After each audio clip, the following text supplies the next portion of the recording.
Assalamualaikum warahmatullahi wabarakatuh. Perkenalkan, nama saya Muhammad Erik Alfiansah dari kelompok 4. Sebelumnya, yang terhormat kepada dosen pengampu mata kuliah Psikologi Agama, yakni Bapak Dr. Maimun SAI MPDI, dan juga semua teman-teman MPIC yang saya cinta sayangi.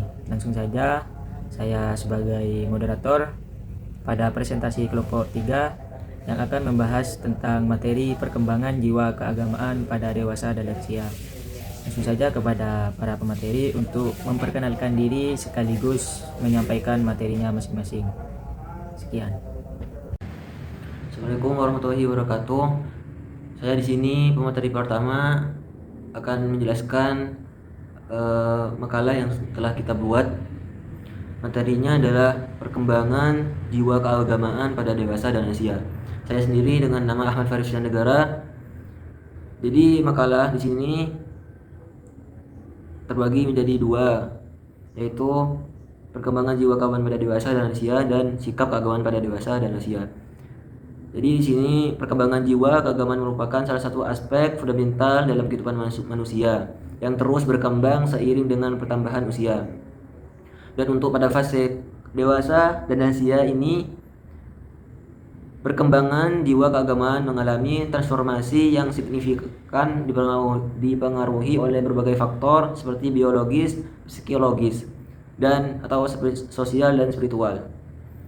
Dengan pemahaman tentang dinamika perkembangan jiwa ini, keagamaan pada kedua fase ini penting untuk memberikan wawasan yang komprehensif tentang bagaimana individu memaknai kehidupan, menghadapi tantangan, serta menemukan kedamaian dan tujuan hidup di usia yang semakin matang.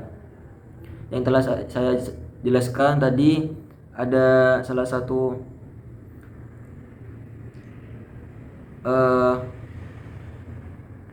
jadi di sini ada yang mengatakan Faiz Walter Houtenkart menyatakan bahwa ciri-ciri dari kematangan beragama yaitu pertama lebih kritis, dan kedua kreatif dan otonoman dalam beragama. Dan untuk ciri-ciri keberagaman beragama pada dewasa atau lansia itu, ciri kedua adalah memperluas keperhatiannya terhadap hal-hal di luar dirinya, dan ketiga tidak puas semata-mata dengan rutinitas ritual dan verbalisasinya. Dan untuk ciri-ciri kematangan berikut adalah beragama diantaranya ialah orang-orang yang kehidupannya senantiasa mengerti, menghayati, memahami nilai-nilai agama yang dia yakininya untuk kemudian diyakininya.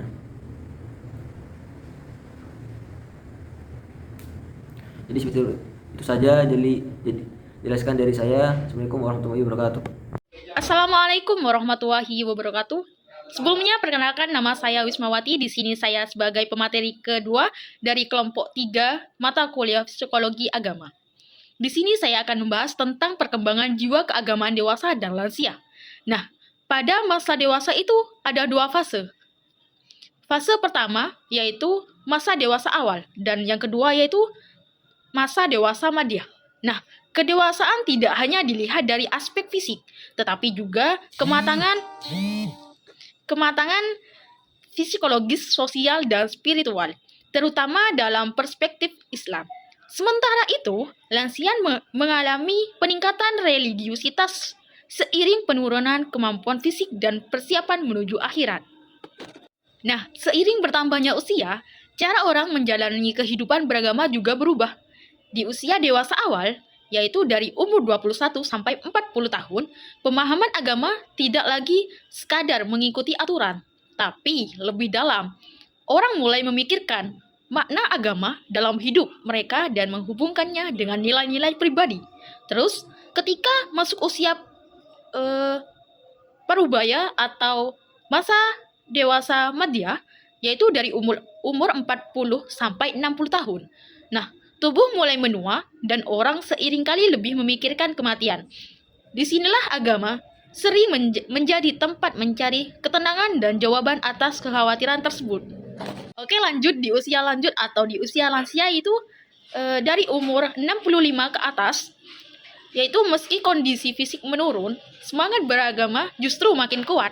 Banyak lansia yang lebih rajin beribadah dan memikirkan kehidupan setelah kematian. Nah, beberapa ahli berpendapat ini terjadi karena yang pertama yaitu gairah terhadap hal-hal duniawi seperti aktivitas seksual. Nah, itu sudah mulai berkurang sehingga fokus beralih ke hal-hal spiritual. Nah, yang kedua yaitu lansia sudah melewati fase gejolak hidup sehingga lebih tenang mendekatkan diri kepada Tuhan. Lanjut yang ketiga yaitu ada perubahan psikologis yang membuat lansia lebih memikirkan makna hidup. Intinya, semakin tua manusia cenderung lebih mendalami agama, baik untuk menghadapi ketakutan akan kematian maupun sebagai persiapan menuju kehidupan akhirat. Mungkin hanya itu yang dapat saya sampaikan. Selanjutnya saya serahkan kepada pemateri ketiga. Assalamualaikum warahmatullahi wabarakatuh. Perkenalkan, nama saya Sutra Andisa sebagai pemateri ketiga, yaitu tentang sikap keagamaan pada dewasa dan lansia.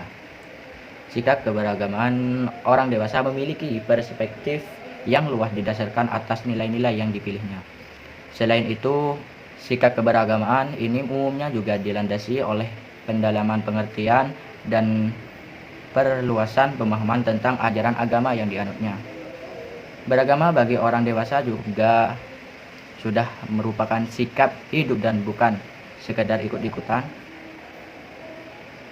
Kestabilan dalam pandangan hidup beragama dan tingkah laku keagamaan seseorang bukan lagi pada kestabilan yang statis, melainkan kestabilan yang dinamis, di mana pada suatu ketika ia mengenal juga adanya perubahan yang terjadi karena proses pertimbangan pikiran, pengetahuan yang dimiliki, dan mungkin karena kondisi yang ada sejalan dengan tingkat perkembangan usianya. Maka sikap keberagamaan pada orang dewasa memiliki ciri-ciri seperti berikut. Yang pertama yaitu tentang sikap keagamaan didasarkan pada pemikiran yang matang, bukan hanya sekedar ikut-ikutan. Yang kedua yaitu norma agama lebih banyak diaplikasikan dalam kehidupan sehari-hari. Yang ketiga, sikap positif terhadap ajaran agama dengan usaha mendalami pemahaman keagamaan. Yang keempat, ketaatan beragama didasarkan pada pertimbangan dan tanggung jawab diri. Yang kelima, lebih terbuka dan memiliki wawasan luas dalam beragama. Dan yang keenam, sikap kritis terhadap ajaran agama, mempertimbangkan baik dari akal maupun hati nurani. Dan yang ketujuh, kepribadian mempengaruhi cara seseorang memahami dan menjalankan ajaran agama. Dan yang kedelapan, ada hubungan antara sikap keberagamaan dengan kehidupan sosial seperti aktif dalam organisasi keagamaan. Dan yang terakhir, sikap beragama menjadi bagian dari identitas dan pola hidup yang matang.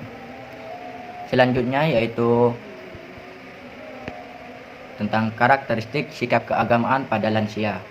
Dalam memahami kematangan beragama tidak hanya dilihat dari satu perspektif saja, namun penilaian terhadap seorang bisa mengkomparasikan kematangan beragama dalam pemahaman yang lebih universal. Yang dikutip oleh Masali menyatakan bahwa ciri dari kematangan beragama itu dilihat dari kemampuan seseorang untuk senantiasa mengerti, menghayati dan memahami nilai-nilai agama yang diyakininya untuk kemudian diinternalisasikan dalam kehidupan sehari-hari. Faiz atau Walter Houghton Clare menyatakan bahwa ciri-ciri dari kematangan beragama yaitu pertama, lebih kritis, kreatif, dan otonom dalam beragama. Kedua, memperluas perhatiannya terhadap hal-hal di luar dirinya. Ketiga, tidak puas semata-mata dengan rutinitas, ritual, dan verbalisasinya. Ciri kematangan beragama Di antaranya ialah orang-orang yang dalam kehidupannya senantiasa mengerti, menghayati, dan memahami nilai-nilai agama yang diyakininya untuk kemudian diinternalisasikan dalam kehidupan sehari-hari, yang dimana ciri-ciri lainnya yaitu yang pertama, kehidupan beragama mencapai tingkat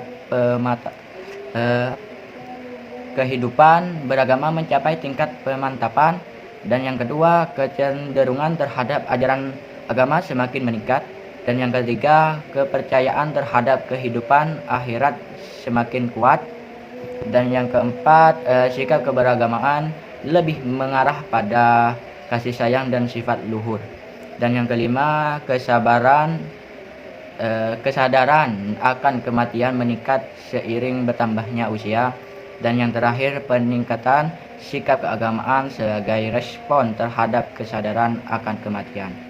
Baik, hanya itu dari saya, kurang lebihnya mohon maaf. Wabillahi taufik wal hidayah. Wassalamualaikum warahmatullahi wabarakatuh. Saya pasrahkan kepada moderator. Baik, terima kasih kepada semua pemateri atas materi yang telah disampaikan. Saya sebagai moderator pamit undur diri. Wassalamualaikum warahmatullahi wabarakatuh.